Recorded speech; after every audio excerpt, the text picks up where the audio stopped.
Hey, everybody, welcome to A Cup of Ray, live from down here at the world famous Ferg Sports Bar and Grill. In case y'all haven't heard, it's down here on Central Avenue, just below 16th Street in the Edge District of St. Petersburg. I butchered that. Welcome to your Rays pregame show. Welcome to your Tampa Bay Lightning, of course, hosting Toronto Maple Leafs tonight in Game 6 just across the pond over there, over at the Amalie Arena. Lightning win in Toronto the other night. Now they win Game 6 tonight. If they win Game 6, they force a Game 7 against the Toronto Maple Leafs. And the Rays are still in Chicago on the south side against the White Sox. The Bucks are probably still on the clock, and it's a Cup of Ray from down here at Ferg's. What do you guys think, girls, think about these Buccaneers draft picks? What do you all think about getting a stadium built for the Rays? What do you think about the Lightning's chances of beating the Maple Leafs and then getting to a Game 7? And then coming through, having won 2 of the last 3 Lord Stanley's Cup, going out a little early last year. But what do y'all think? It's a Cup of Ray from down here at Ferg's on a Saturday night. Let's continue with it. What are your comments? What are you thinking? What's important to you guys and girls this Saturday night? And my glasses are I broke, so I got out of the car. It's a Cup of Ray. I'll see you on the other side.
So like I was saying, everybody, I literally got out of the gas station in the corner of 16th Street in Central over here.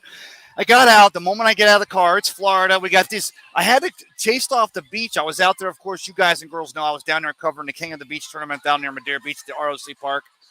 Worked it back around the corner, went over to the brass captain, kicked it down to Krabby's on the pass, trying to do a show. Krabby's had the influx of people coming and having a good time, having some of that great food there at Krabby's. Went back to Madeira Beach Way. And we still have these storms just off the coast here out in the Gulf of Mexico, so they're supposed to be coming in sometime. So I'm like, okay, I got to, there's a few things. Got to have power, got to have a shot. Can't be into elements if there's rain. And I'm like, well, wait a minute. Probably should have just defaulted back to where I should have been when I came down here, of course, with the Tampa St. Pete Sports Connection down here at the world famous Ferg Sports Bar and Grill. Talking about of course, Lightning again tonight, getting ready for Game 6 versus these Toronto Maple Leafs. And of course, that's the entire world, if not NHL or ESPN, the story they're waiting to write is Toronto finally shakes the bugaboo after like nearly 2 decades of any kind of success or any series wins in the playoffs. Winnipeg Jets already got swept off by the Vegas Knights, and you're still looking for that. And even us down here in Florida, as we have our Lightning and we understand the sport of hockey and where it came from, Canadian, Russian, of course, Fedorov and what we did here with the Lightning and coming from the Detroit Red Wings. But, you're looking for those narratives, but not against these Toronto Maple Leafs. This is a serious grudge match for your Tampa Bay Lightning.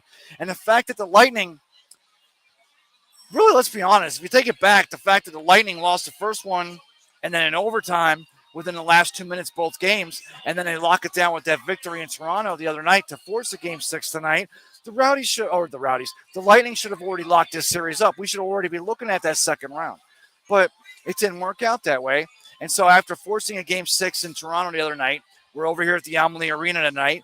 Win tonight, you force a Game 7. And you guys and girls know one of the best things about baseball, I guess so. I mean, a really good series, but, it goes to 7 games like the World Series. But to me, give me a Game 7 in hockey any day of the week. Let me see if I have any comments.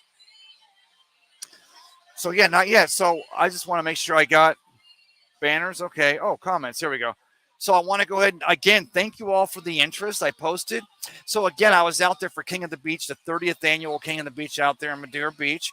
And it was just happenstance that I came across Yank and Crank, which is my new thing, right? So, little time lapse here, or let me explain it. Let me put it in, in order, chronological order. I came down last Saturday to do my guest spot there on the Tampa St. Pete Sports Connection, and there's these fantastic shirts, right? The most, not only number one, the fact of the cut, it feels like 1600 count, like thread, fine cotton. So the shirt quality is really nice.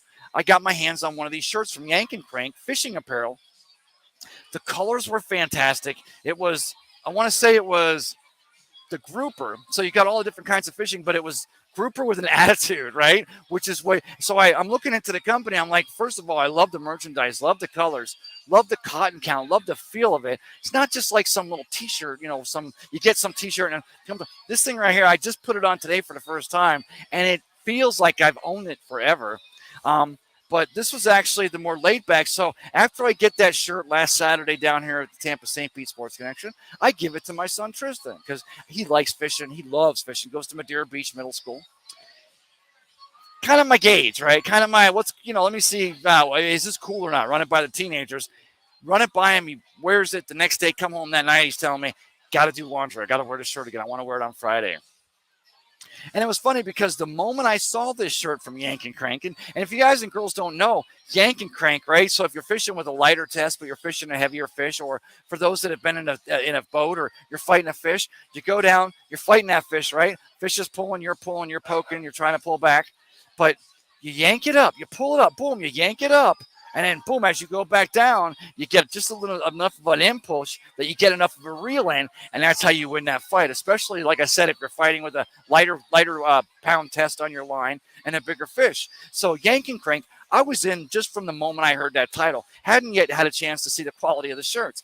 But again, I let Tristan wear that shirt. He came home. He's like, Dad, I got to wear this shirt again this week. So right now, I know it's in the cool factor. I already like the name of the company, the brand. I already like the feel of it as I gave it to Tristan. And now I know he got some cool cred with that, wearing that shirt. And that's when I was like, okay, time out. And I actually had a chance to look at the Yank and Crank shirts, the Yank and Crank fishing apparel. Go to yankandcrank.com. So that's Yank and then the letter N, crank.com. And you'll see the hats, the koozies, the shirts, all the apparel. So I reached out to the company, and of course I started that letter off with to whom it may concern. Came across your brand. I love it. I was going to be covering the King of the Beach. And again, I got ran off the beach today because of the weather we're having here. Got another storm coming in at 5:30. So we were out there. We covered it. But then we came into mainland a little bit to get off the beach. It was getting a little crazy out there. And, of course, the storms kind of left everything a little bit up in the air. Reached out to the company to whom it may concern.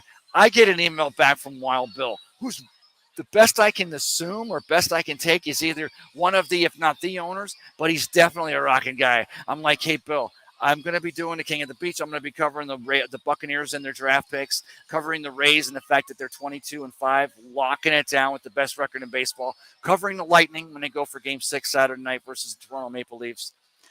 I would love to talk about Yank and Crank apparel because I'm in love with it. But so let's just send me a couple of shirts.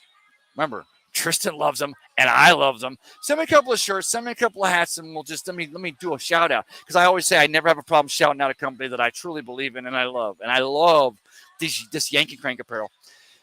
Wild Bill sends me out a couple of shirts, some hats, locked it down. I'm going to be giving away one of these fantastic hats on a future Cup Parade, but I just loved it, fell in love with it. So I wanted to do a shout out. I'm going to go ahead and turn around. So this is literally the shirt that's the least assuming. And of course, you got the Yank and Crank, you got the Yankin and Crank, but then look at the backside of it too, right? I'm telling you, I have no problem showing off something I like. And thanks to Wild Bill and the entire crew there at Yank and Crank for hooking me up today. I can't tell you how much I appreciate it. So I don't see any comments yet, so I can only assume that y'all don't have any big comments about this Buccaneers draft. So my glasses, excuse me for a minute, because like I said, it's been a long day. I got chased to the beach, from the beach, on the beach, back to the beach, from the beach.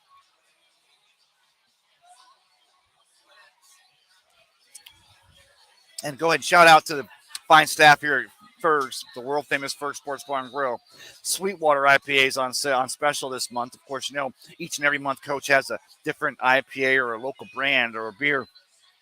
This month is Sweetwater. That's $4.20. It's $3 a draft, and they are fantastic. But thanks to the staff out here. So I'm like, I'm gonna do a show. I got to do a show because I've been, I've been out at the King of the Beach, been out over at the Brass Captain, locking it back across the street to the Saltwater Hippie, kicked it back down to Krabby's, and I'm like, by this point, I want to do like I said, a pregame show, not only for your Lightning who play at 7 o'clock across the bay there at the Amalie Arena versus the Toronto Maple Leafs, but also for the Rays who are playing game 2 of a 3-game set there in Chicago on the South Side versus the Chicago White Sox.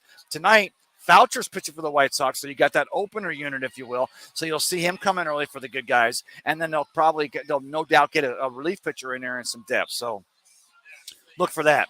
But got a comment in here. Oh, I know who this guy is. One of my favorites. Okay, so I'll explain the glasses in a minute. Misador says, Ray's working a good old yank and crank. By the way, brother, thanks for that comment. Yeah, you're. Wow, that was weird. You see how slow that comment came and went. But yeah, again, yanking crank fishing, extreme fishing apparel. You know what? I apologize because I do this. I just realized something, so I'm using Peter Blake's Facebook page. Hey, brother. So I just realized that right now Peter's phone is blowing up because I got that banner running. And maybe I shouldn't have that crawl. So let me do this. Let me go ahead and get that off there. And if y'all want to call him, feel free. Just tell Peter that you've seen it. You saw it here on Cup of Ray. Look at me holding my glasses. This is so bad. So again, comments. I love Mock, the offensive lineman. I love the fact that Jason Light continues to go to the strength of this Buccaneers team. Defensive line, offensive line, and then a little secondary. Defensive line, offensive line, then a little secondary, which I think Jason Light now. Of course, Mike Evans is his first draft pick ever in 2014 when he comes in and takes over the general manager's job as the Buccaneers. But, hey, there he is. Hey, Peter, how are you, my friend? What's going on, buddy? How you doing? How long did it take you to think that I was actually messing around with the crawl there? I thought that's why I hit it once or twice and it's jumping. I didn't see you in the lobby. My friend, thanks for coming in here. It's been a busy day, hasn't it? I mean, open phone lines. Let's see what you guys think about this Buccaneer draft today, yesterday, the day before. It's been 3 days of an extravaganza, if you will. 727-255-0391. It's 727-255-0391. The other number, 727-409-7528. Again, 727-409-7528. So what's going on, buddy? How you doing? I'm good. Like I said, though, the storms are, and you're the one, you told me about it the other night I get off of UPS, and you're like, hey, Ray, get home. Of course, you were doing the draft. It was the night after. That was the actual night of the NFL draft. But same thing today. We're kind of getting some of these storms. But, Pete, we've needed this rain, so I'm not going to complain about that. Well, it's an omen because you got Game 6 of the Tampa Bay Lightning versus the Toronto Maple Leafs. It did the same thing the other night. And guess what? The Lightning were able to pull it out. So I have a feeling they're going to pull it out again. I don't see them losing 3 straight home games at the end of the day. And I tell you right now, if they do win tonight, which I do expect them to accomplish, yes, all the pressure is going to be on the Maple Leafs, even if they're going home, because they have not been able to close out any teams at all. They weren't able to close out the Tampa Bay Lightning last year. Let's see if they can do it this year. So a great game tonight. And, of course, the Rays are playing also today. Yeah, the Rays are playing on the south side against the White Sox. You got Foucher in there, which he's been lit up once. He actually, last game, he got through a few innings, but it's basically the 2023 version of the Rays opener. So, Rays fans, when we're talking about a Rasmussen, as we're talking about a Sugar Shane McClanahan or a Eflin, or maybe the fact that we're going to get a certain Tyler Glass now back. The opener, Rays fan always kind of goes to me included. I'm like, if we can get through the first 1 or 2 innings, then it's going to be a pretty good game, my friend. Yeah, I'm just going to try to share the show right now. No, go ahead. I'll tell you what, I'm glad. Let me go full screen and I appreciate you, brother, for coming in here. I haven't had a chance to talk with you, but talking about these Buccaneer draft picks, Pete, and, you can just stay verbal on this, this is Jason Light pretty much staying right along the lines of Jason Light, right? Defensive line, edge rush, offensive line, and then he throws in a tight end for good measure. I mean, you don't mess with that recipe, and it seems like it's working for Jason Light and these Buccaneers, right? Well, it's for me the focus has been fast and physical, and that's exactly what you've gotten here the last couple of days. Fast and physical. No matter how they look, they seem like they're physical at the point of attack.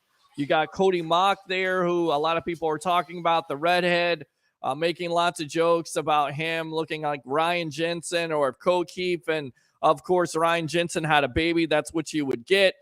Certainly seems like he's a physical guard. Is going to be the guard of this team. So now, where do the Bucks go? Do they go with Tristan Wirfs on the left side, and you go with Gedeke on the right? Do you reunite, and it feels so good with Donovan Smith on the left side and keep Tristan Wirfs on the right? I mean, what do you do? But at the end of the day, with the picking of Mock in the second round, that has given this offensive line and, of course, Jason Light versatility to explore that option.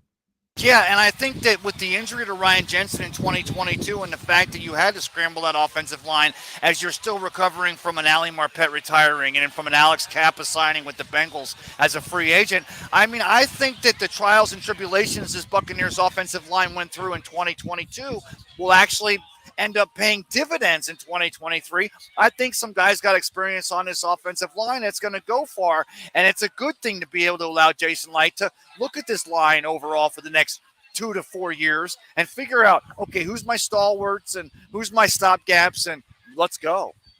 Yeah, let's go. And of course, in the third round, they go with Yaya Diaby. I hope I'm pronouncing his name right. 6'3", 163 pounder with 4.5 speed. Heard Jason Light talk in his presser last night. His best football basically is in front of him. He's an edge rusher. He could play defensive end. You get a highly explosive, highly talented, somewhat raw, but even Light said last night in his presser, raw is not necessarily a bad thing because once again, his best football is in front of him, Tampa Bay Ray Kennedy. Yeah, and brother, I mean, you go back and you look at a Logan Hall, who the Bucks, we draft last year out of Houston, Sac Avenue, and a Joe Tryon Shoyinka. And I know that the jury should be already coming back on a Joe Tryon, but the fact of the matter is, I still think with a healthy Shaq Barrett back and Vita Vea and Gage in the middle, but you also have Logan Hall, and you're bringing in this, you're bringing in some new blood. The fact of the matter is, you're continuing to, I think, on the defensive side, we could talk about linebacker and Devin White and Levante David and Cam Gill, or secondary and the importance of having a secondary that we have now that's been together going on almost 4 years, 3 years at least for Winfield and the guys, that you're talking about that defensive line, and Jason Light is going to make sure the Buccaneers moving forward are always poised to have pressure and speed on that D-line.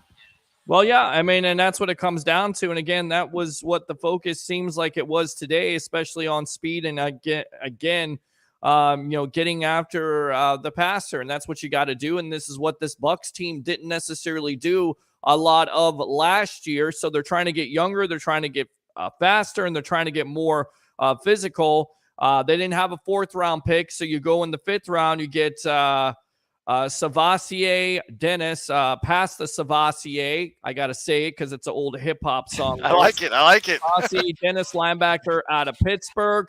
The fifth round, you get Payne Durham, which I'm kind of trying to figure out if the Bucs are going to all tell us that they actually signed Karrion Kross from WWE, because they look exactly the same.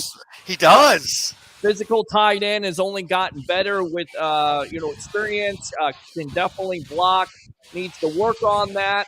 40 time, 4.87, but he looks faster on film at the end of the day. In round 6, they go for Josh Hayes, a corner defensive back. Is he a safety? Is he a corner? Once again, versatility. He can play, the slot. Also, the nephew of the late Geno Hayes, who used to play linebacker for the Tampa Bay Buccaneers. And by the way, did a show at 10:10 a.m. with him and the great Jenna Lane. True story.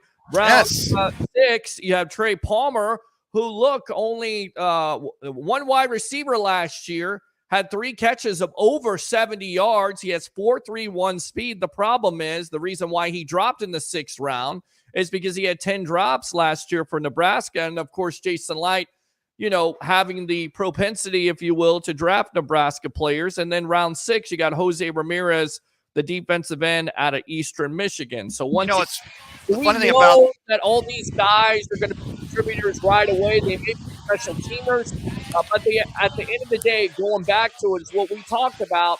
The focus for the Tampa Bay Buccaneers in the 2023 draft was fast and physical, and that's exactly yes. what they did the last couple days. And throw back to Jason Light, a Nebraska guy himself. Of course, it was Nebraska College he played for, defensive line. But loving the fact that Jason Light seems to have an MO. We go back to I think he started back in like the may have been the mid '90s and down in Miami, but he starts as a scout draft, as a scout. Going out there and finding his talent, finding these hidden gems, finding these diamonds in the rough, if you will. Of course, he's in the room there in 2000 when Tom Brady gets drafted at 199. So, not that he made that call, but he was part of that secret sauce call, if you will. And I think that, it's always, Pete, you said this the other night. Great show, by the way. But you said Thank this. It's going to take it takes 2 to 4 years to figure out if this was a good draft or not. But I think that Jason Light continues to put the emphasis upon where the Buccaneers' bread is buttered, and that is the defensive line and then finding these gems on the offensive line. Absolutely. I tell you what, let's go out to our 3 screen here. Let's go out to Mr. Harry the Greek, professional handicap extraordinaire. Nope. There you go. 1252 Chicago Sports. Would you guys think I was sleeping? I'm trying to share the show, trying to give you all the information. Harry the Greek, welcome to a Cup Array here live on the Sports Web on a Saturday night edition pregame show, getting you ready for Tampa Bay Lightning versus the Toronto Maple Leafs, Rays versus the White Sox, and of course, recapping the draft. Hi, Pete. How you doing? There's a lot to take in there, right? There's a lot to digest there. Just Yeah. to let you know, I'd like to don the Chicago White Sox jersey. I see that. This is one of the really nicer shirts that I own, which I I really, gotta really give like you it. I got to give you the race horn here. Because the last 2 games, There's going to be, well, they shouldn't have won. Tampa shouldn't have beat them in that last game, but I'm glad they did because I just love the record that they're accomplishing. yes. And this unbelievable team that the Chicago White Sox team has, they will all be gone by July. Here comes the fire sale. Well, I'm telling you right now, you want to talk about a disappointing team in Major League Baseball. Disappointing. It's the most disappointing team that I have personally witnessed in 56 years. Never. Wow. All right, so let's go on and move on. Ray, you got no audio, Ray. Yeah, he's got no audio at this point. Oh, I know. I was saying they're so young. Are you on your soundboard?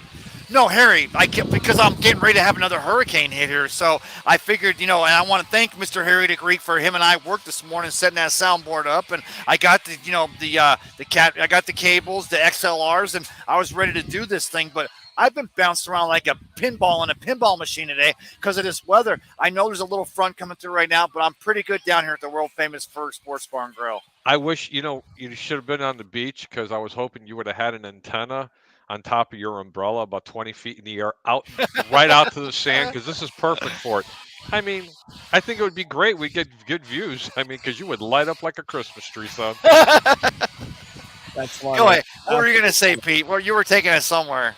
Oh, well, no. I was just saying I wanted to comment. I wanted to ask Harry, what do you think about the Chicago Bears and their draft? They had a really good draft, and as I was telling everybody from before, including you, come on, Bandit. As the cat makes his appearance there, yep. Jesus.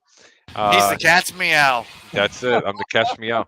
I said that they were going to go offense on that first pick, and then they were really going to address the defense. Well, they did. They got both big tackles, one from Florida, one from South Carolina. They drafted another cornerback, which they didn't need. But this corner, I know what they did, though. This corner is big enough. This corner is big enough to play safety as well. Well, there you go. All right, I'll tell you what. Let's go out to the comments here because you read some of them, Ray. Roger says, "Hey, Ray, I'm here." Roger again, Pete, what's up? What's going on? We'll acknowledge me. Let's go out to Mickey. Hey, Misador. Mickey, Misador says Mock is a versatile lineman, can play all 5. He's athletic as hell. No, he can't. He's not a. Sorry, me. I love you. I'll agree with everything you're saying. He cannot play all 5 positions. The guy is. Let's not even start this bullcrap.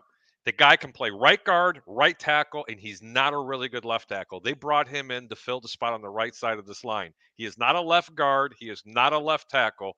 Trust me on this. They had a big documentary on this guy on ESPN. What a great story. What a great Yes, character. yes, And I'll tell you what, yes. I hope he never fixes that gap that he has, No. because he's going to work it better than Michael Strahan did. You Well, heard Well, see it that here. that's what I love about it is the fact that this guy was on my radar through like pardon my take the pod with Big Cat and PFT. This guy was football guy. I mean, I love this guy's game. And the funny thing was, go back to November, I was like, man, this is the kind of guy I would love to see the Buccaneers and Jason Light find on one of his draft day finds, and then 3 or 4 years down the road, you're like, man, he just keeps on doing. And then boom, they do get Cody Mock. He's in here. I love this guy's story. No, well, the story's you gotta love this story. incredible. He's got Yeah, an incredible story. But no, I don't want to hear about how the guy can play 5 positions. Next thing you know, you can play running back and wide receiver. He plays on the right side of the line.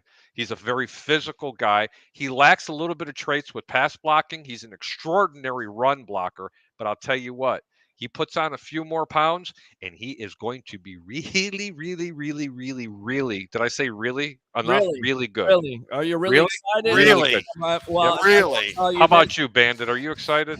Bandit seems very excited at Bandit, the end you of the day, excited? making an appearance. There's Jamie right there. Hello, Jamie. How you doing? Welcome. There's the boss. There's the boss. Ray here live Don't on worry, the he's Sports coming back. Web. With that being said, Jason Light even talked about this, how Mock is most likely going to play one of the guard positions. I'm anticipating he goes to the left guard side.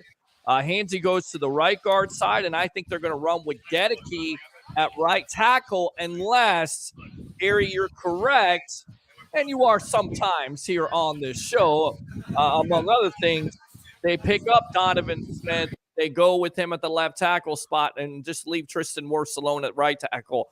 I think they're going to go Tristan Wirfs at left tackle. They have to now. I think they're going to go Gedeke at right tackle. They're already starting that transition. If he looks good in the preseason, it's going to be inevitable that Tristan Wirfs going to be the left tackle on this football team. I'm not a big supporter of this idea because I don't like the idea of trying to fix something that's not broke. And God bless it, that right side of that line was arguably one of the best in the entire National Football League. I'm talking, well, I shouldn't say that. The right tackle position is because I really like Tristan Wirfs. Right. So I wish him the best of luck on the left side. Mock is going to go ahead and fill it in on the right side. You got Godecki. I think he's going to be left side. I think he's going to be left side. I think he's going to be on the Who? left side. Mock is going to be on the left side. And Maybe a guard on the left side, but I doubt it. He's a left guard. He's going to be a left guard, and I think Hansy at the right guard, unless they want to switch. You guys, and don't forget, don't forget the Seminole High School Warhawks in the house. Brandon Walton over there at right tackle.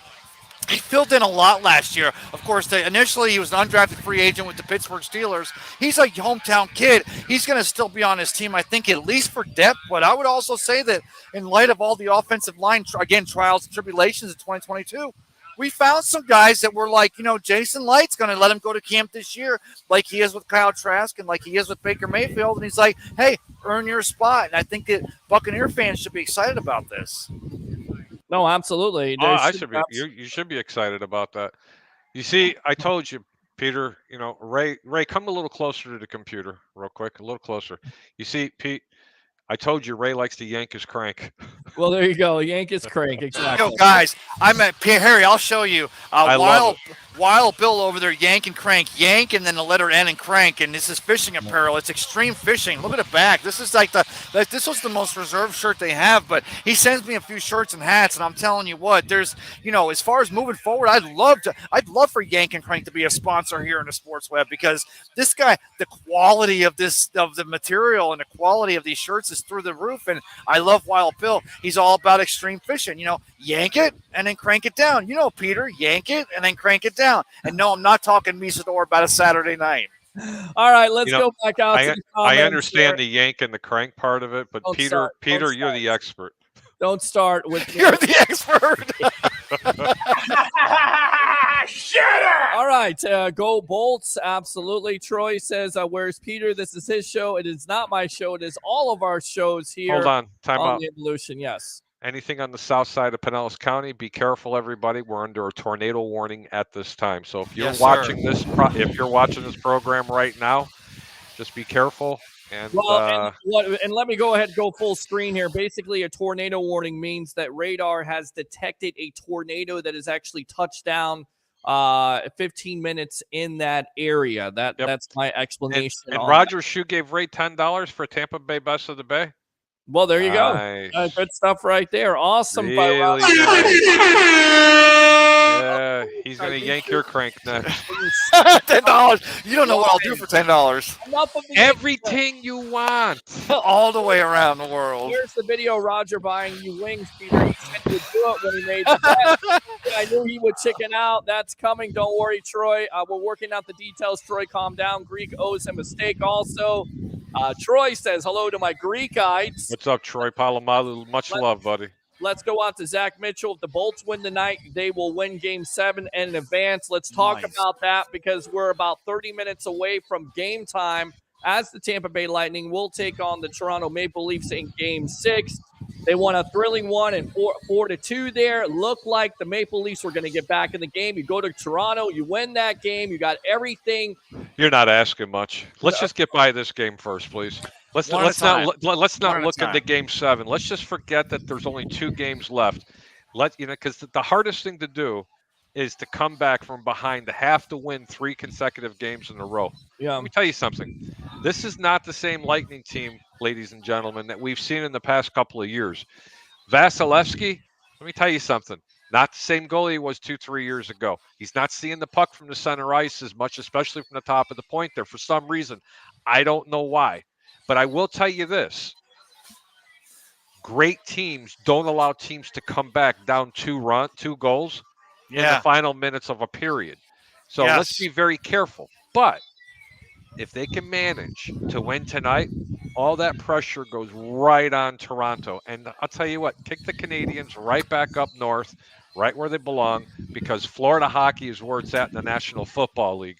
And Harry, I think it's fair also. We'll come out to you, Ray, in just a moment. Yeah. This is a veteran-laden team, and yes, they may not be necessarily the same team they've been the last couple of years because you lose Ryan McDonough and you lose guys of veteran leadership. But at the end of the day, you got to play better defense. You can't give up 2-3 goals at a time. Just a disastrous loss there in Game 4. When you're up 4-1, you've got to win that game. You cannot let Toronto. But they proved themselves by going to Toronto and a game-clinching one to win that game, pull it out. So we'll see what they do in Game 6. And I feel like if they can win this game, which I expect them to do, all the pressure, all the onus is going to be on the Toronto Maple Leafs. Ray, what do you say? Well, and that's the thing. No, Harry, you alluded to the fact that Vasilevsky, you want to say that the kid's not standing on his head. Or you want to say that he's responsible. The problem is the Lightning, they haven't been clearing the porch, right? They've been letting the porch get littered with these players, and Vazzy doesn't see where it's coming. But I think that also goes into the fact that the Lightning are playing different hockey this year. Whereas opposed in years past, they were always about precise passing on the points. They've actually been applying pressure the entire game. And I was going into this playoffs, I was like, okay, this is a 2 out of the last 3 Stanley Cup champion. This is an older team. Stamkos and Braden Point and Victor Hedman. I wanted to figure out a reason to say why, experience should beat out. And so far, the Lightning, right, for the first 46 or 56 minutes of the game or 3 periods of 20 minutes, they were playing, attack them at the point, bringing it down. Lightning-like hockey. And then in the last couple of minutes, they're allowing the Maple Leafs to come back and apply that pressure. And that's the reason why Vasilevsky's not seeing those pucks, is because instead of worrying about clearing the porch, the Lightning have been applying the pressure, always on pressure on the point. I think tonight over at the Amalie Arena, you'll see a Lightning team that'll play a little more defensive. They'll cover their marks a little bit more and rely on that right on a stick passing and get this victory and force a Game 7. Without you saying anything, Ray, I'm going to ask Peter a question. Peter? Mm-hmm. What's the arena called here in Tampa? Amalie. Okay. Do you know what Amalie is, Peter? Yes. Peter, what is it? Motor oil. Oh, wow. Yes. See, a guy after my own heart right there. Understand? Come on, man. Of course, you're. A lot of people don't know what Amalie is, but I will tell you this. But it was slick. You're correct. But you're correct, Ray. But I've noticed that about Vasi. I don't think his game has regressed. I just always think that, you said it best. You didn't allude to it. You just nailed it on the head. They were clear the porch a lot better for him. The man is having a problem seeing something coming from the point for some reason. I don't know why. Maybe he needs better glasses. I have no idea. But this is not the same goalie, and I've never seen him give up these kind of goals. But anybody who wants to think that before they won that last game that they would just win 3 games in a row and just move on, be very careful. Just you got to concentrate on this one. Well, you got to definitely take one game at a time. We always use that old. They got to get more physical. Well, they got to get more physical, and they also can't commit those defensive mistakes, which came back to haunt them in Game 4. Kind of showed up in Game 5 when they allowed that late goal. But you're exactly right. Is Vasilevsky the same? I think maybe we should say the defense isn't the same in front of them because. Vasilevsky can stand on his head all night long, but if you're making those defensive mistakes and continue to give up the puck to a highly skilled team like Toronto, they're going to make you pay what you're watching. And that's just it, though. Oh, I'm sorry, Pete. No, I was going to say, that's just it, though. This Lightning team, I was wanting to say, okay, I was looking early in these playoffs. In his first series against the Maple Leafs, I was looking playoffs. You said playoffs. I was looking for the excuse. We're a veteran-led team and a Hedman and a Stamkos, and those guys are all in their 70s. So we're supposed to be slowed down. And the fact of the matter is, the Lightning have been applying the pressure. They've been keeping it mostly in the Toronto zone. They've been keeping the pressure on the net. But then there's that last 2 minutes of the game, and if Toronto's betting on that, Toronto's like, don't forget, guys, the Lightning are going to go strong for 58 minutes. And then we can get them the last 2. Tonight, over here, just across the bay at the Amalie Arena, we need these Lightning to go back to the Lightning that won 2 of 3 of the last Stanley Cups, and that is get the pressure, get the crisp passes on the sticks, play your corners well, and then clear the porch and let Vazzy see it. Because here's the thing. At the end of the day, you let Vazzy see it, Vazzy will save it. Absolutely, and they're going to need his best effort tonight, and they're going to they can't make those mistakes to give Toronto those extra opportunities. Let's go back out to these comments. We read that. Let's go out to Zach. If Bolts win tonight, they will win Game 7 and advance. I agree with you on that. Mickey says, what's up, Harry Berg? What's up, Peter Blake? How are you both? Doing great here. Thanks a lot, Mickey, for tuning in as always here on Couple Ray on the Sports Web Network. Dang, look at all those hot girls in the back waiting for a man to buy them a drink and take them home. Thanks a lot, Troy. We appreciate it. Too bad you're not there yourself, right? Yeah, but Ray's got $10 now, so he can go ahead and buy a drink for somebody. Hey, not only that, but Troy himself is a cute girl. Oh, geez. Could be. Well, I'm not going to go there with this, guys. Wouldn't that be the classic, though? No, it really would be. Need to be big tonight. Agree, Zach. Again, Ray, is it wet down there? That's what Troy says. It's got to be big tonight, and is it wet down there? Yeah, and it is wet. It is wet down there. Yeah, babe. This guy sucks. Okay, enough of you guys. Hi, Zach. How are you? Roger says, go ahead. All right, Misador says, Harry, our South Side boys are looking rough. Roger says, Harry, that shirt sucks. Go Cubs, go. Come to the north side. Troy says, South Side forever, Halstead Avenue. Misador, Darnell Wright is a solid pick. We kind of talked about that on Thursday night. I mean, can you add anything else to that? I mean, I think that's the proper pick for the Chicago Bears. You want to protect your quarterback in the Justin Fields. You may have gotten the best offensive lineman. We're going to look back. Maybe he's the next Tristan Wirfs. What do you say, Harry? I think if they leave him on the right side, he's Tristan Wirfs. They put him on the left side. I don't know. Yeah, well, I think they leave him on the right side at the end of the day. I don't know. I know nothing. Peter is upset we didn't go for Will Levis, whatever his name is, and nobody talked about Will Levis because everybody believed that they were going to draft a quarterback. And I told you guys, this was not the quarterback class they're going to draft. Yeah. More here, Troy. He went in the second round to Tennessee, who, by the way, they drafted Malik Willis last year, and they've already given up on that kid. And I would too. Give up on him. And that's exactly. You need to go full screen on me as I'm watching this great race 6 at Santa Anita Horse Track right now. So if you hear me pumping my fist a little bit, I'm trying to get this horse home up in the stretch. But anyway, that's what happens when you draft quarterbacks that are not ready. Okay, can you imagine what Anthony Richardson's going to be going through if they decide to make him start week 1 or even week 5? I'm sorry, guys. Well, He's not listen, ready. that is He's that not is ready. that is the great thing about the Colts situation, and we can get into that top 10 of the draft, is that Anthony Richardson has all that potential. That's why I thought he was going to go top 10 in the first place, because he can be a boom or a bust, and he could definitely work Get in up, that Nate. system with Peter, I want to give you credit for that, though, brother, because with No, the I'm gonna- Shane Steichen, who has worked with Jalen Hurts. And the other great thing is that Richardson is not going to have to start right away, because you have Gardner Minshew as a veteran quarterback Listen, who's going to know that do system. you honestly think, Peter Blake, Peter H. Blake, Yes. okay, do you honestly think, and I want Ray's opinion, not yours, on this, but do you honestly think, sir, that any franchise in the National Football League is going to go through and draft someone number 4 overall and say, park your ass on the bench? And if you do, I want you to tell me who they did it to. Well, Last don't 20 forget. years. Go ahead. Just tell me. Bring it No, up. I Any would of them. say in the AFC West, you got you got the Broncos, you got the Chargers, you got the Raiders, and then you have the Wait, who's the fourth?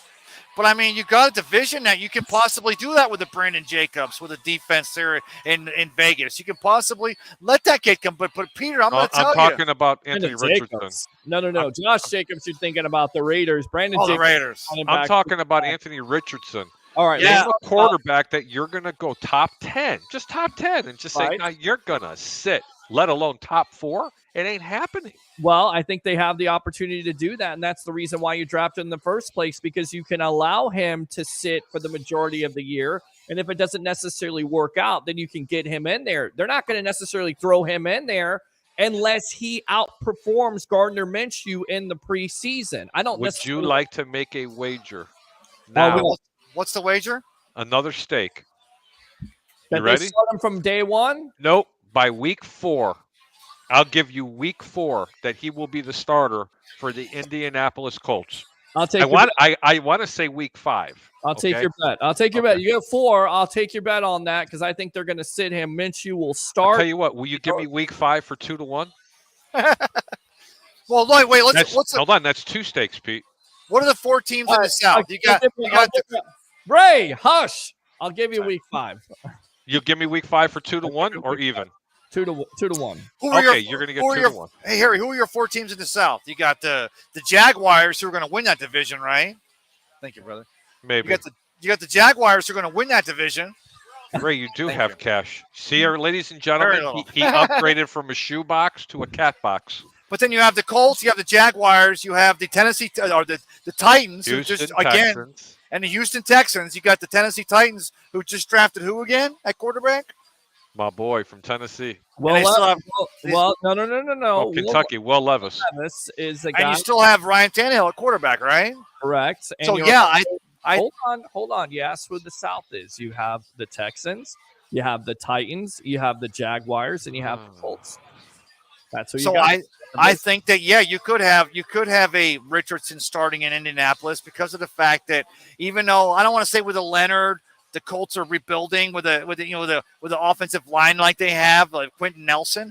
But I mean, you're talking about the Jaguars, you're talking about the Texans who are going to play defense. So I mean, why wouldn't they want to see what they have with their young quarterback there by week 4 or 5? I think that's a pretty good bet. Or you sit him down and you let him learn the offense, and get him ready to go, and you don't throw him in there, because if are we talking about Will Levis or Anthony Richardson? I have no idea. I'm talking about both of these quarterbacks. Okay, I think which one do you think is going to have more pressure on him to start?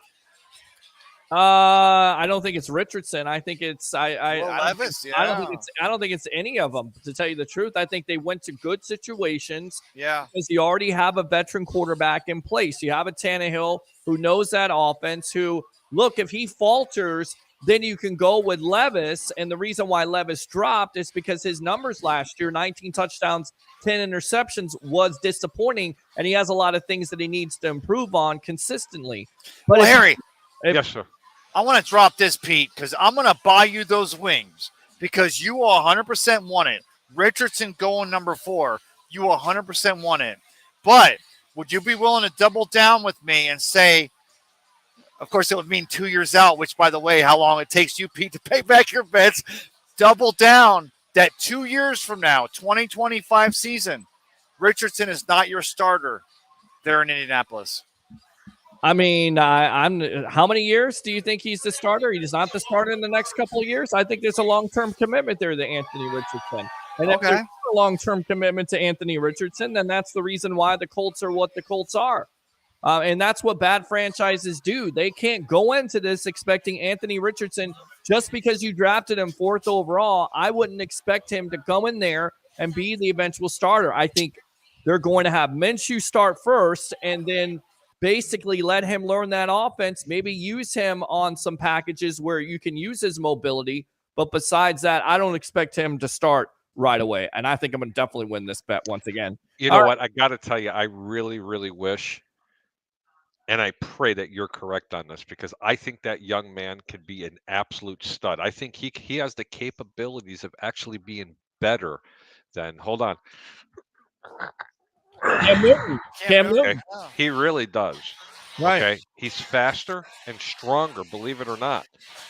But he's got to get the time to understand the speed of the National Football League.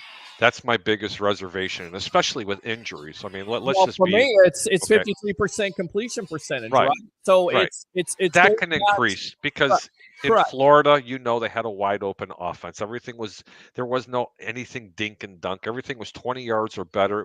Sure. It was the college version of Bruce Arians' risk it, no biscuit type So of that was offense post that they Kyle were playing. Trask, though, right? Post Kyle Correct. Trask. There was post Kyle Trask. But in the National Football League, and especially with Indianapolis, it's a lot more of a friendly type of offense to learn because they have a really good running game. They got really good blocking. You got to remember they have arguably the best guard in the entire National Football League, Nelson. who's going to be. I mean, Quentin Nelson's just unbelievable. They Yeah. have really good wide. Now they have decent wide receivers, but Yep. with that running game, there's going to be a lot of screens. There's going to be some RPO action with them. There's going to be a lot of hands offs. There's going to be a lot of dumps over, just in front of the safeties and behind Yeah, the but Harry, linebackers. that division is the Jaguars' division to lose, and then you still have Derrick Henry there in Don't Tennessee. be too sure about that, Ray. Really? We'll Yeah, see. don't be too sure about that, Ray. I'm going to tell you something right now. I want to jump on the Jacksonville bandwagon, but I really watched this team extremely closely. They went on about a 4-week run that they looked really decent, but after really breaking down this tape, they got a lot of holes in this team. And I'm still going to tell you something about a particular quarterback that I still don't think I'm wrong about. He's not all that in a bag of chips. They are definitely in a weak division, and they should run away with it.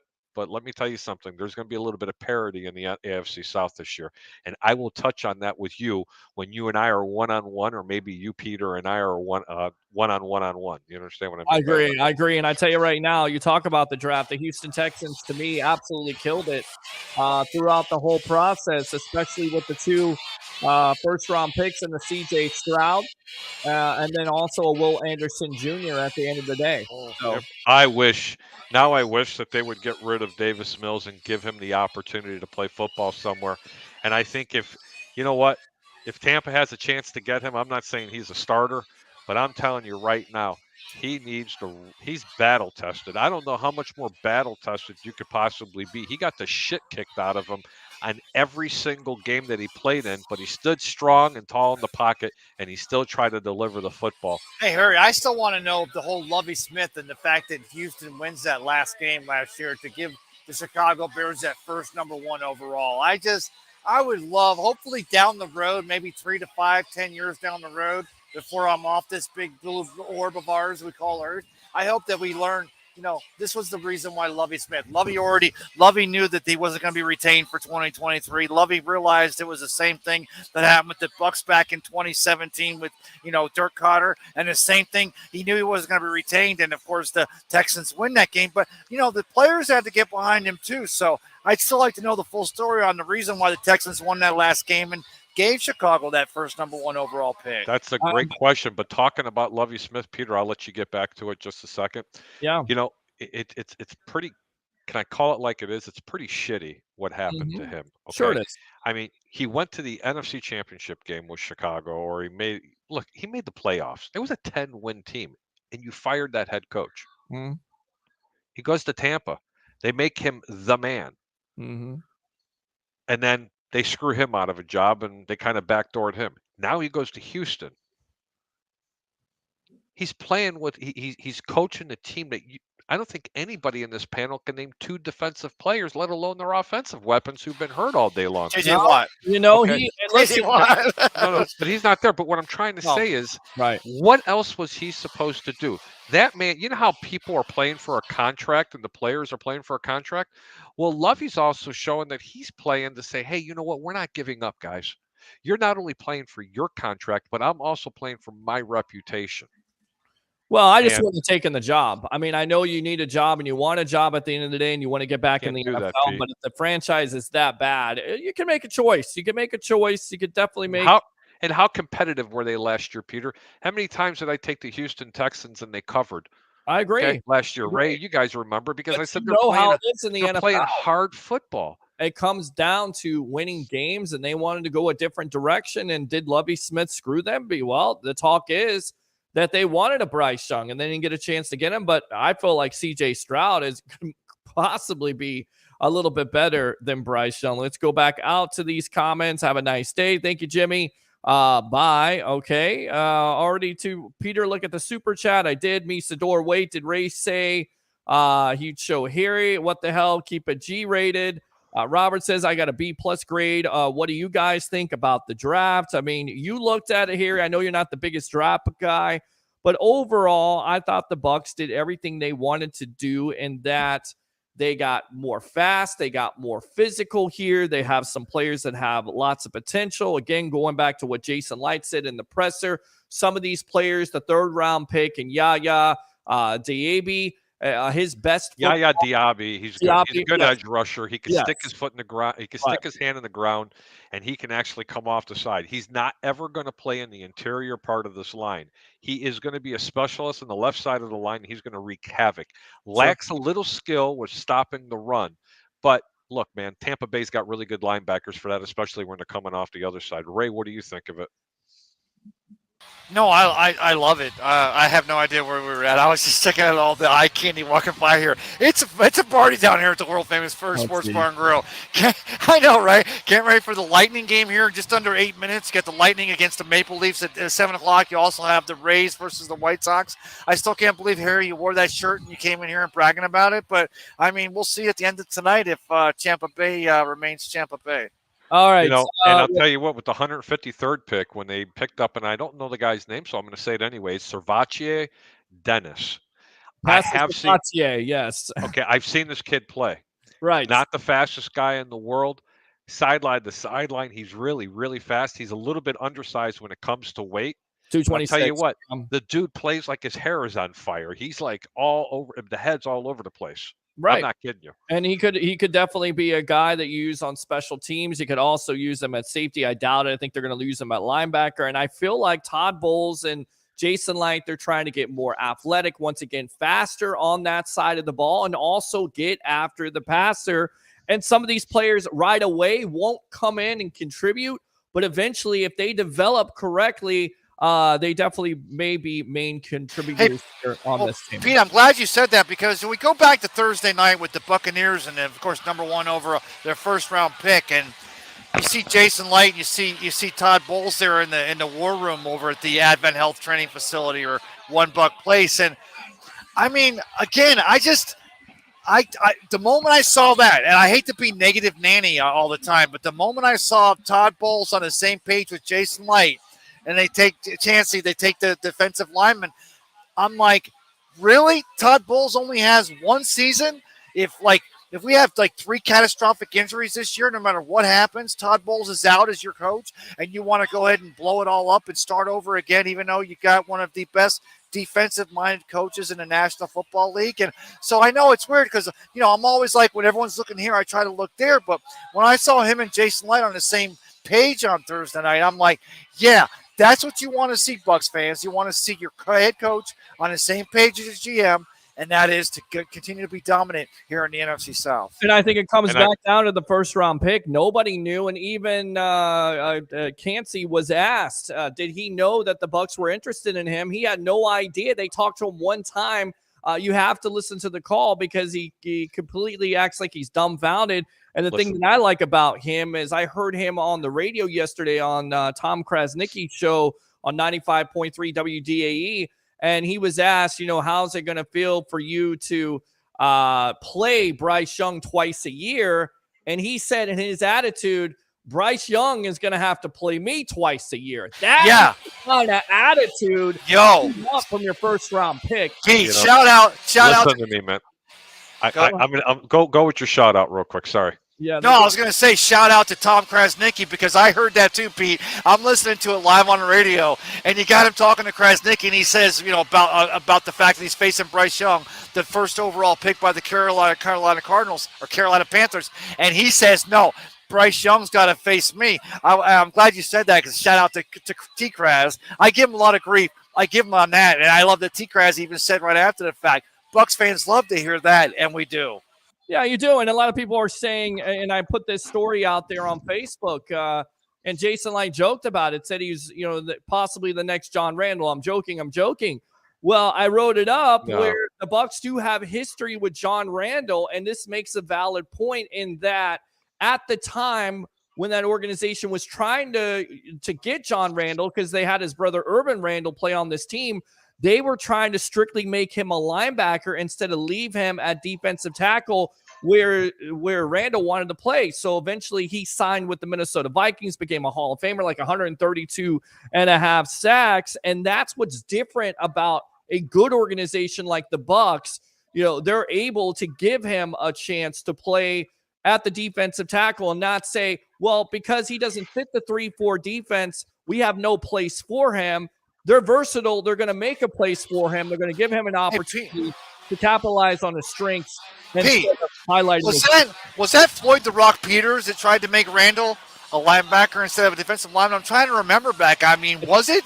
I think it was. I'm trying to think. It's Floyd Peters was a defensive. Floyd Peters, the Rock. Yeah, I mean, I remember that because they were like, we're gonna do this to you, and it's like, yes, go ahead, Harry. I do want to say something. Had he not got picked up where the Buccaneers picked him up, don't be too sure he would have stayed into the first round. Okay? Oh yeah. This guy could have been picked up in the second. But I'm telling you now, if he pans out like I think he's going to, because after Big Game James was talking about him, it made me look this particular player up. So I started going back and I started looking, and buddy, let me tell you something. If he turns out the way I think he could have been, he could have been a top 10 pick. Sure. But if people are so infatuated with the size, they say, 6'1", 286. Well, he's as big as Aaron Donald. He's as big as Warren Sapp, and those guys turned out. He's 5 pounds heavier than Aaron Donald. Right. He needs to put on just a little bit more weight, just a smidge in today's NFL. That's all it is. But the jury's not out on Joe. The jury's not back in yet on Joe Tryon and Shoyinka or Logan Hall there. Is it really though, Harry? Because I'm telling you what. On Troy Shoyinka, I think we need to turn the page on him.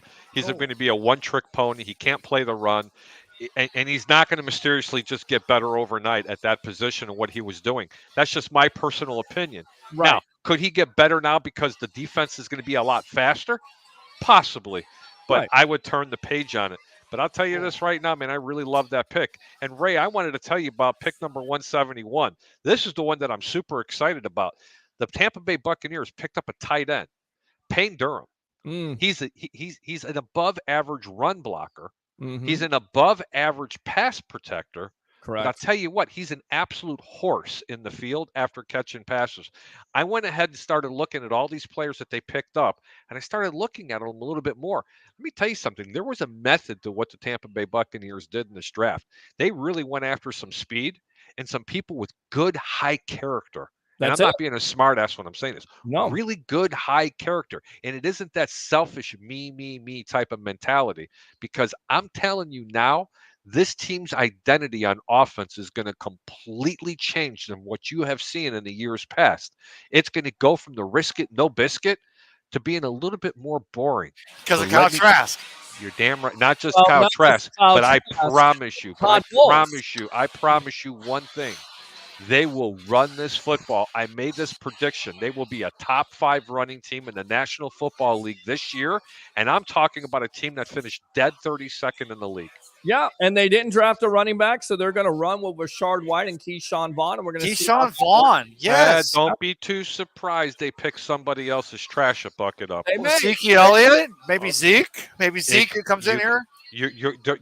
Some of these players are going to be getting cut. There are going to be a lot of running backs getting cut. Mm-hmm. And let me tell you something. You don't have to overpay for a running back. With this offensive line, with what they did in getting Mock and moving Wirfs over to the left side, you got your center. Let me tell you something. And then bringing a tight end that can play, man, Ray, you're going to get some wood because they're going to be playing a lot of 12 personnel on the goal line. And I'm going to tell you right now, it's going to be nothing but just cheese graters just going across the line. I've got wood right now. Jumbo package. Stop with that. Guys, I tell you what, let's go ahead and wrap it up with this comment, and then we'll get out of here because the Lightning are coming on right now. I want to watch this game. I don't want to do a show during the Lightning game at this point. So, Ray, you can stay on, but let's just go ahead and finish it up here.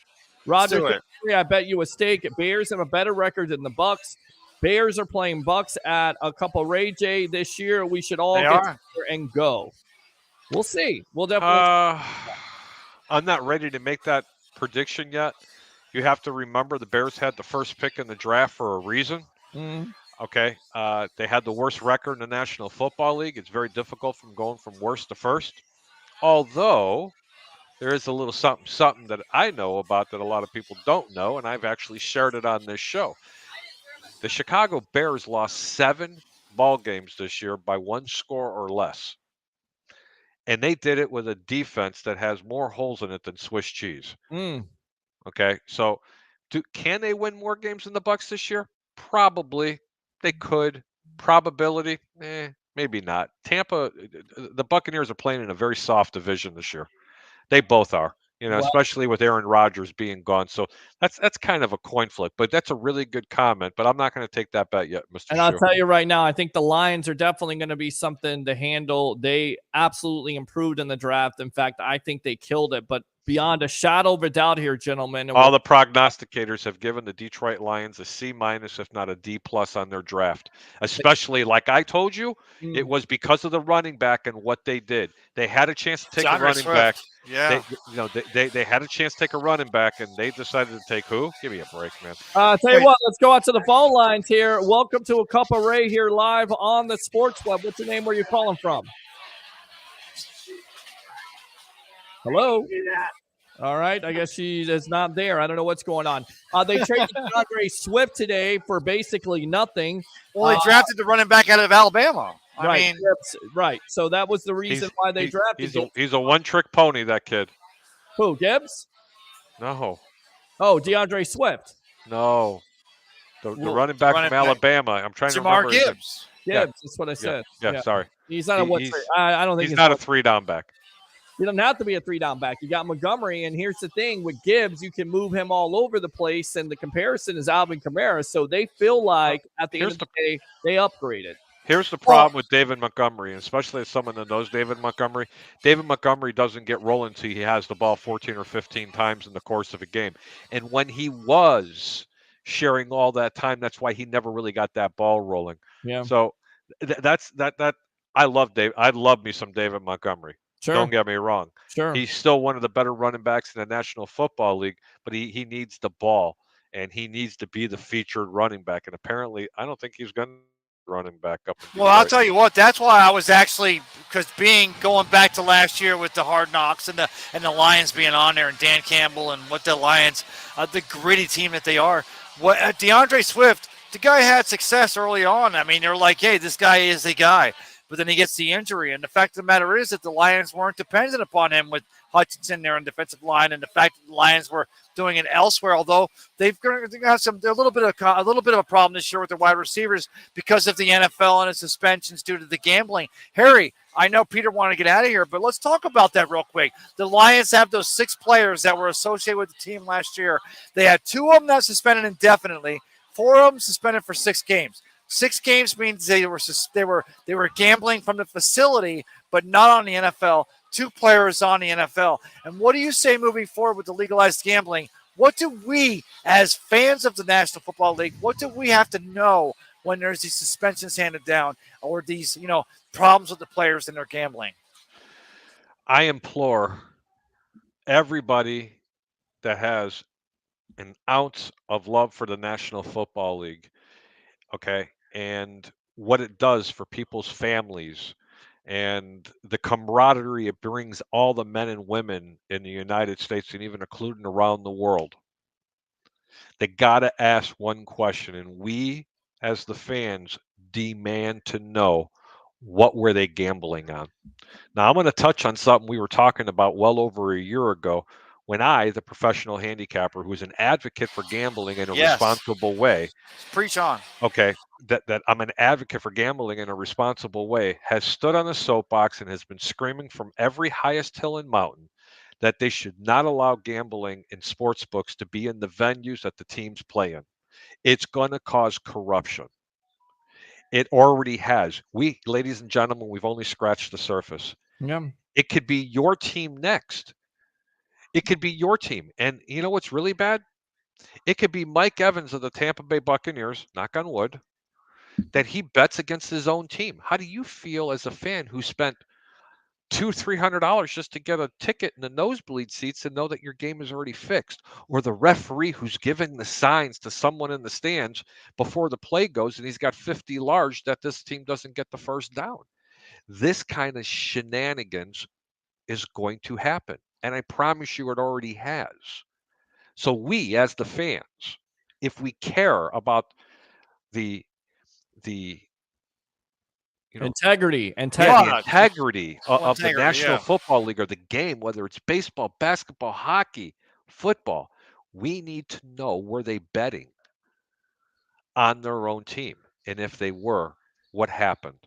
That's the issue. Thank you, Harry. All right, guys. We'll go ahead and wrap it up right there. Peter wants to get out of here. No, Peter. No, but I do have a question for Peter. No, Ray, you and Harry, I have stay already on. talked No, about Harry, it. stay out here. We'll let Pete get out of here. He wants to watch the Lightning game. We've You and I already can talk talked about about it. this. We've already talked about this one time, okay? But I want an answer from both of you. What happens if it did happen to a Mike Evans or a Chris Godwin here in the States? I'm sorry, in the state of Florida. What happens if it Good happens question, to Mike Peter. Evans or Chris Godwin? In the Because state of now Florida. in the state of Florida, where it is against the law, do they just get penalized for some games, or would there be some legal charges that come up with them? Ray, you and I have already talked. What do you think, Yes. Pete? I mean, I don't think there's any. I think there's certainly a possibility for legal charges at the end of the day. But Is there? I mean, if it happens, Well, hold on. Is there? Because I know, and I've talked to somebody Peter. about this. I know because I've talked to someone about this in great length, who's a former Major League Baseball player. And let me be very candid when I say this.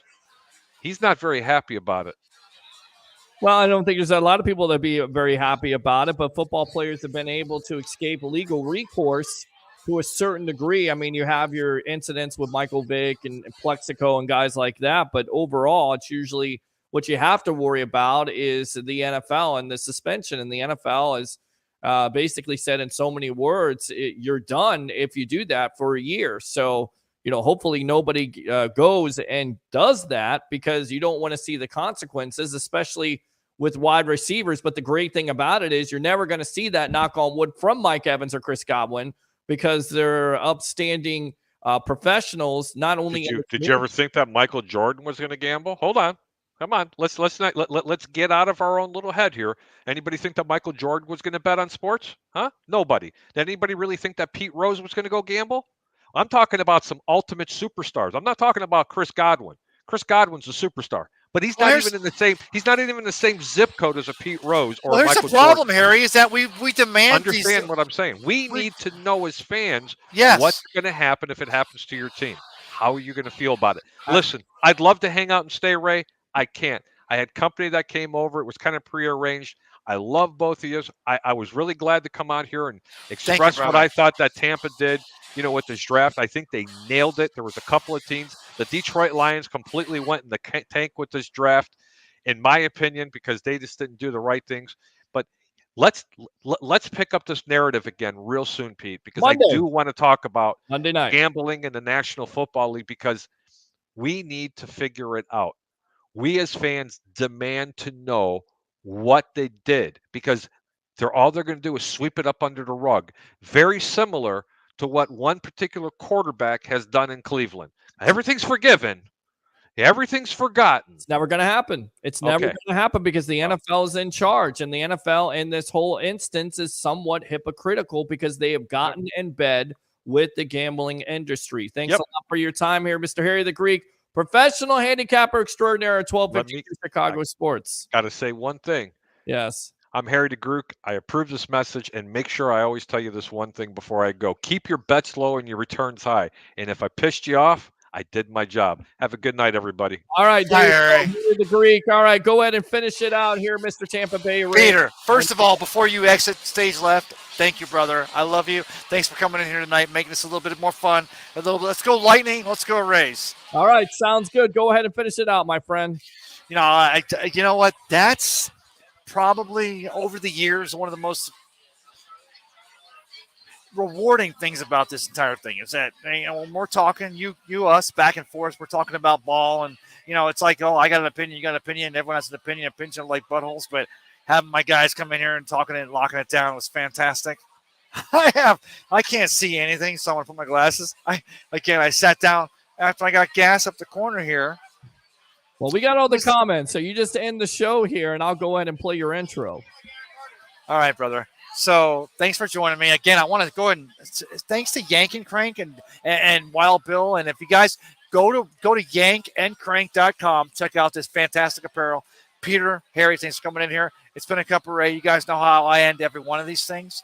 Everyone needs to know someone cares. This weekend, tonight, as the Lightning get to Game 7 and the Rays continue to have success there on the road in Chicago, everyone needs to know someone cares tonight. Why don't you want to let them know? Thanks for joining me for a cup of Ray from down here at the world-famous First Sports Bar and Grill on Central Avenue, just below 16th Street in the edge of St. Petersburg.